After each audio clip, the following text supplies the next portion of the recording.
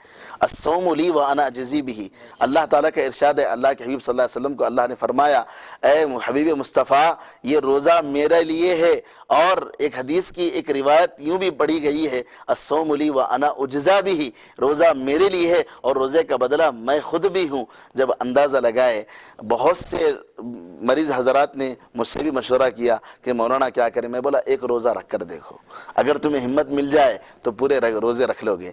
دو چار حضرات کا میں نام نہیں کہتا، وہ لوگوں نے روزہ رکھنا شروع کر دیا جو کہ ہائی بی پی یا high sugar patient, high sugar یعنی 400-500 ان کا شوگر ہوا کرتا تھا۔ میں نے انہیں مشورہ دیا، اللہ رب العزت کی زندگی اللہ نے دی ہے مگر رمضان نہیں مل سکتا۔ رمضان کے بارے میں حدیث میں آیا ہے ایک روزہ اگر کسی کا چھٹ گیا، اگر وہ پورا زمانہ بھی روزہ رکھ لیا تو اس کے روزوں کی تلافی نہیں ہو سکتی۔ اللہ میں نے جب انہیں مشورہ کیا، میں نے کہا کہ بھائی دیکھو ایک روزہ رکھو، دیکھو آپ ہمت کرو۔ تب وہ ایک روزہ رکھے، 2 روزہ رکھے، 3 روزہ رکھے، الحمدللہ 2-3 سال سے مستقل روزے رکھ رہے ہیں۔ ان کا شوگر الحمدللہ نارمل اسٹیج پہ آ گیا ہے۔ میں اللہ سے دعا کرتا ہوں کہ ایسے جتنے بھی مریض حضرات ہیں اللہ تعالیٰ انہیں شفایا بھی عطا فرمائے اور رمضان کی برکات انہیں عطا فرمائے۔ سبحان اللہ، سبحان اللہ، جزاک اللہ۔ تو اور ایک سوال آیا ہے، میں شامل کر لیتا ہوں کہ مسجد میں اکثر آپ دیکھے ہوں گے کہ کئی ایک مساجد میں تراویح 3 دن میں بھی لوگ پوری طرح قرآن پاک کو مکمل کرتے ہیں۔ رائچور میں بھی اکثر ایک آدھ مساجد میں ہوتے ہیں ہر سال۔ اب جبکہ لاک ڈاؤن کو لے کے تراویح پر پابندی ہے، مسجد میں نمازوں کو پابندی ہے، اگر آگے الحمدللہ ہمارا رائچور تو گرین زون میں آتا ہے، انشاءاللہ عنقریب 1-2-4 دن میں اگر ہمارے کو پوری طرح سے راحت ملی تو کیا یہ مساجد میں تراویح بھی ہم 3 دن میں مکمل کر سکتے ہیں؟ ایسا اگر ہو جائے انشاءاللہ گرین زون میں بعض جگہ آپشنز دیے گئے ہیں، مگر رمضان کا اتنا بڑا حصہ جو کہ شروع رمضان سے ہمیں روکا گیا، محکمہ صحت، محکمہ پولیس اور اوقاف کی جانب سے 2-4 حضرات ہی نماز پڑھے، بلکہ یہ ہمارے شہر کے لیے بڑی غمزدہ بات ہے کہ ہمارے شہر میں کئی مسجدوں میں تراویح نہیں ہو رہی ہے۔ یاد رکھیے پورے رمضان کے روزے رکھنا اور پوری تراویح پڑھنا، تراویح میں مکمل قرآن مجید 1 سننا بہتر ہے، 2 سننا افضل ہے، 3 سننا سب سے اعلیٰ ہے۔ اگر انہیں موقع مل جائے تو 2 سنیں، 3 سنیں، یا ایک مستقل طور پر یعنی روزانہ تراویح کی نماز ادا کرے۔ ایسا نہیں بھائی 3 دن کی تراویح ہے وہاں شب قدر میں، شب قدر سے جو شروع ہوتی کئی کو پڑھنے کی ضرورت نہیں، ایسا اگر خیال کریں گے تو رمضان کے عبادات سے ہم محروم رہیں گے۔ اور جو حضرات شبینے کا اہتمام کر رہے ہیں میں ان سے گزارش کرتا ہوں کہ وہ لوگ ایسے حافظ کو چنیں، انتخاب کرے جو قرآن مجید کو صحیح طور پر پڑھتا ہے، ترتیل کے ساتھ، تجوید کے ساتھ، مخارج و صفات کے ساتھ پڑھتا ہے۔ یاد رکھیے قرآن مجید کو تجوید کے ساتھ پڑھنا، مخارج و صفات کی صحیح ادائی کے ساتھ پڑھنا ضروری ہے۔ اب بعض حضرات کو میں دیکھتا ہوں وہ لوگ قرآن مجید پڑھتے ہیں، ایسا لگتا ہے، حدیث شریف میں وعید آئی ہے رب تال القرآن والقرآن یلعنہ، قرآن کے کئی ایسے لوگ پڑھنے والے ہیں جن پر قرآن لعنت بھیجتا ہے، جن پر قرآن لعنت بھیجتا ہے۔ کیا مطلب ہے اس حدیث کا؟ اس حدیث کا مطلب یہ ہے جب ہم قرآن مجید کو ترتیل کے ساتھ اور تجوید کے ساتھ، مخارج و صفات کے ساتھ نہیں پڑھیں گے، قرآن مجید کے مخارج کو صحیح ادا کر کے نہیں پڑھیں گے، اس کا حق ادا نہیں کریں گے، تو پھر اللہ تعالیٰ کے جو ہے غضب کے ہم مستحق ہو جائیں گے۔ ایسے حفاظ کرام کا انتخاب نہ کریں، ایسے حافظ کا انتخاب کریں جو کہ تجوید سے، ترتیل سے، مخارج و صفات کے ساتھ پڑھتا ہے۔ اللہ تعالیٰ سے ہمیں جو ہے امید ہے کہ اللہ تعالیٰ ہمیں جو ہے یہ جو باقی کچھ ایام ہیں ہمیں عبادتوں میں گزارنے کی توفیق دیں انشاءاللہ۔ شکریہ، جزاک اللہ۔ اور ایک سوال شامل کرتے ہیں، مڈی پیٹ سے ہی ایک سوال ہے خاتون کا۔ سب سے پہلے تو میں اس خاتون کو شہناز بیگم جو مڈی پیٹ سے ہیں ان کا A1 TV اردو میں خیر مقدم کرتا ہوں۔ ایسے سوالات آپ ہم سے کرتے رہیے۔ ان کا کہنا یہ ہے کہ قرآن شریف کی جب تلاوت ہوتی ہے اس کے آخر میں سجدے ہوتے ہیں، اگر وہ سجدے کرے بغیر بھی قرآن شریف مکمل ہوتی کسی پر ہم اسے بخش سکتے ہیں یا سجدے کرنا ضروری ہے؟ دیکھیے قرآن مجید میں 14 ایسے آیتیں ہیں جس آیت کو پڑھنے کے بعد، قرآن مجید کی اس آیت کو پڑھنے کے بعد سجدہ تلاوت ہم پر واجب ہو جاتا ہے۔ اگر قرآن شریف کی تلاوت کر رہے ہیں اس وقت جو ہم نہیں کر سکے تو اس کو بعد میں ادا کر لیں، بعد میں اس کو سجدہ تلاوت کریں، یا نہیں یاد آیا، قرآن مجید تکمیل ہو گئی الحمدللہ پڑھ لیے ہیں تو پڑھنے کے بعد یاد آیا تو 14 سجدے مکمل ایک ساتھ کر لے، مگر سجدہ تلاوت کرنا ضروری ہے، واجب ہے، اسے چھوڑ نہیں سکتے۔ سجدے کرنے تک آپ دوسروں کو ہم وہ بخش بھی نہیں سکتے۔ ہاں بہتر ہے کہ آپ سجدہ تلاوت کرنے کے بعد ہی آپ بخشیں، اگر بخش دیں تو بھی آپ پر وہ جو ہے سجدہ تلاوت جو ہے وہ تو کرنا ضروری ہے، اسے نہیں چھوڑ سکتے۔ ٹھیک ہے، شکریہ۔ میں آپ کا بھی شکریہ ادا کرتا ہوں کہ ایسے سوالات آپ نے ہمیں دی۔ اور ایک شخص کا سوال یہ ہے کہ تہجد کی نماز اور 5 نمازوں کا جو وقت مقرر ہے وہ کن کن اوقات میں، جیسے کہ بعض لوگ فجر کی نماز فجر کی پڑھنے کے بعد سو جاتے ہیں، 12-1 بجے اٹھ کر کشمکش میں رہتے ہیں کہ ہم نماز پڑھیں یا نہیں پڑھیں۔ بعض لوگ عصر کی نماز ادھر ادھر اختیاری لانے میں گزار دیتے ہیں، گھر کو پہنچے بعد 6 بج گئے ہوتے ہیں، اب پڑھے تو صحیح ہے، کیا مغرب کا ٹائم ہے، پڑھ سکتے یا نہیں پڑھ سکتے؟ کئی ایک کشمکش میں لوگ ہوتے ہیں، اور کئی ایک لوگ یہ بولتے ہیں نہیں فجر کو 7 بجے پڑھے، آدھا گھنٹہ ہوا جماعت ہو کے، یہ مکروہ ہے وقت، اب نہیں پڑھنا۔ اس کے تعلق سے تھوڑا تفصیل اگر آپ بولے تو بہتر ہے۔ قرآن مجید میں اللہ تبارک و تعالیٰ کا ارشاد ہے ان الصلاۃ کانت علی المؤمنین کتابا موقوتا، بے شک نماز مومنین پر وقت مقررہ پر فرض کی گئی ہے۔ جو نماز وقت پر ادا کی جاتی ہے وہ نماز اللہ کی بارگاہ میں بہت زیادہ مقبولیت والی ہوتی ہے۔ اگر کسی شخص کو اگر بھولنے کی عادت ہو تو وہ نماز کا انتظار کرے، نماز پڑھ کر ہی باہر جائیں۔ یہ نماز یہ بہت اہم عبادت میں سے ہے۔ جس شخص کو نماز یاد نہیں ہے، نماز کے اوقات یاد نہیں ہے، تو یہ تو بہت بڑا مسئلہ ہے کہ بھئی کبھی کسی دن ہو گیا ہے کہ فجر میں سو گئے تھے نہیں پڑھ سکے تو آپ ایک دن قضا کر لے، اللہ تعالیٰ سے معافی مانگ لے، روز کا یہ ماحول بنا لیں، روز کا یہ معمول بنا لے۔ سال بھر تو ہم ایسے ہی کرتے رہے، رمضان میں بھی ایسے ہی کریں گے تو یہ مناسب بات نہیں ہے۔ آپ کے روزوں کی قبولیت اور رمضان کی قبولیت اسی وقت ہے جب آپ مکمل 5 نمازیں بھی وقت مقررہ پر پڑھیں۔ یاد رکھیں نماز کے مکروہ اوقات جیسا کہ جانتے ہیں، طلوع شمس ہے، طلوع شمس یعنی جب سورج طلوع ہوتا ہے اس وقت جو ہے نماز کا پڑھنا مکروہ ہے۔ جیسا کہ مسجدوں میں جو ہے بورڈ ہوتا ہے، بورڈ میں نماز کے اوقات لکھے جاتے ہیں، دیکھ لیں، یا آج کل اخبارات میں بھی ہے، واٹس ایپ میں بھی جو ہے کئی گروپس میں جو ہے نمازوں کے اوقات دیے جاتے ہیں۔ اور جو ہے دوپہر میں جب جو ہے بالکل جو ہے نیزہ درمیان میں ہوتا ہے تو اس وقت بھی نماز پڑھنا مکروہ ہے۔ اور جو ہے غروب آفتاب کا جو معاملہ ہے، جو بالکل غروب کا وقت ہوتا ہے تو اس وقت بھی نماز پڑھنا مکروہ ہے۔ تہجد کی نماز کا وقت یہ ہے کہ آخری جو ہے تیسرے پہر میں، رات کے تیسرے حصے میں نماز پڑھ لے، یہ بہتر ہے۔ اور ہر نماز کو وقت مقررہ پر ادا کرے۔ جیسے آج کل فجر ہے، فجر آپ کو جو ہے 5:15 بجے ہے، آپ اگر 5 بجے بھی پڑھ لیں تو بہتر ہے، 5:40 تک بھی آپ کو وقت ہے، پڑھ لیجئے، پڑھ کر سو جائیے۔ نہیں یاد نہیں رہتا، 7 بجے اٹھ کر نماز پڑھیں گے تو آپ بولیں گے بھئی پورے 5 نمازیں بھی عشاء کے بعد پڑھ لیں گے، اگر سمجھیں گے تو نہیں، وقت مقررہ پر۔ دیکھیے ان الصلاۃ کانت علی المؤمنین کتابا موقوتا، بے شک نماز مومنین پر وقت مقررہ پر فرض کی گئی ہے۔ وقت مقررہ پر فرض، یہ جو کتابا موقوتا کا جو معاملہ ہے، یہ اس سے یہ بات سمجھ میں آتی ہے، وقت مقررہ پر پڑھنا ہی فضیلت ہے، تو وقت مقررہ پر نماز پڑھنے کی عادت ڈالے۔ اب ظہر ہے، ظہر کہیں 1:15 کو ہے، 1:30 بجے، 2 بجے، 1:45 بجے، 2:15 بجے تک ہے، جو بھی وقت ہے افضل وقت میں نماز پڑھنا بہتر ہے۔ عصر ہے، 5:15 بجے اذان ہو رہی ہے، 5:30 بجے پڑھ لے، 5:45 تک، 6 بجے تک بھی پڑھ لے، زیادہ تاخیر روز کرنے کی عادت مت ڈالیں۔ مغرب کا وقت تو معلوم ہی ہے، غروب آفتاب کے ساتھ ہی ہے۔ عشاء 8:15 بجے، 8:30 بجے پڑھ لے، عشاء کے ساتھ ہی اپنے گھر میں ہو سکا 2 سورتیں کیوں نہ آئیں تو آپ 20 رکعت 2 سورت سے پڑھ لیجئے، تراویح کو نہ چھوڑیں۔ یہ اب جو چل رہا ہے لاک ڈاؤن کا مرحلہ چل رہا ہے، ایسا نہیں کہ مسجدوں میں تراویح نہیں ہو رہی ہے، اس کی کچھ اور وجہ ہے، مگر آپ اپنے گھر کو تو مصلی بنا سکتے ہیں، آپ اپنے گھر کو تو عبادتوں سے سجا سکتے ہیں، سجدوں سے سجا سکتے ہیں۔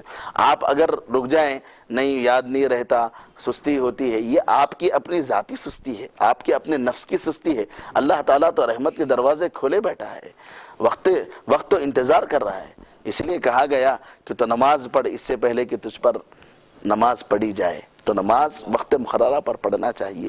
فضیلت مقرور وقت رہتا نا فجر کے بعد، جیسا کہ آپ نے کہا 5:40 تک پڑھ سکتے ہیں، اس کا کوئی خاص وقت، ایک آدھا گھنٹہ یا کوئی؟ دیکھیے اب آج 4:45 بجے اذان ہو رہی ہے، 4:45 سے لے کر آپ کبھی بھی نماز پڑھ سکتے، 5:45 تک، ایک گھنٹے کے اندر پڑھ لے سکتے ہیں۔ مگر اذان ہو رہی ہے، اذان ہونے کے ساتھ ہی آپ سنت پڑھے، کچھ ذکر و اذکار کرے، فجر کی 2 رکعت فرض پڑھ لے، کچھ ذکر و اذکار کر کے بہتر ہے اشراق کا انتظار کرے۔